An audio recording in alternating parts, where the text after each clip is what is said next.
Ikaw na magtagal. So yung mga atik na, binaba na natin yung fan. Oo. Puking ba? Sagad na yan eh. Sagad na? Ano gagawin? Ayun na lang. Punutin mo na yan. Ito. Ito yung mga... Uy, dami. Humihina yung fan motor ha, ng mga aircon ninyo pag inverter. Buksan nyo yung fan. Ayan oh.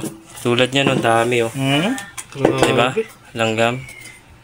So talagang talagang hihinto.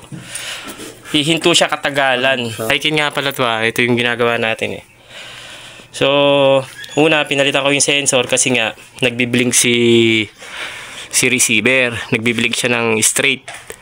So, chinek natin yung dalawang sensor. Change value na talaga. Nasa video naman natin yon. And then, inon natin. Umandar na siya. Hindi na siya namamatay yung indoor. Umandar na talaga. As in, lumamig na dito. 40 minutes. Sinubukan namin. Malamig na. Ngayon, isasarado ko na. Sinarado ko na yung cover. Pinatay ko muna. Pag on ko, lumakas siya. Lumakas yung fan. Biglang humina. Parang number 1. Hindi na nagbago. Ilang minuto. So, nag-decide na ako na tignan yung fan. Tsaka may langgam kasi ako nakita doon. So, binuksan na namin. Ayan. Tumambad sa atin yan, no? Grabe.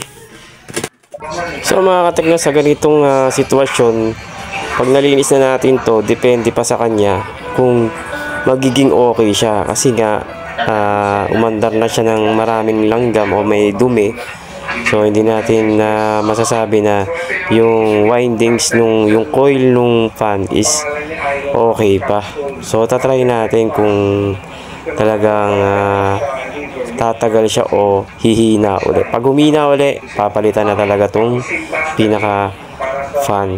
Ito nilagay natin yan, yung choke na yan, Baygon. Mabisa yan para sa langgam. Ilagay nyo sa paligid ng aircon nyo. Kaya humihina yung fan kasi nga nag-overheat na.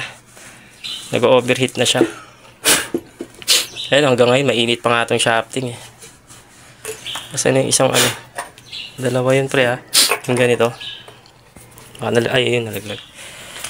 Ay, lilinisan lang. Ayun, grabe oh. Ayun yun oh.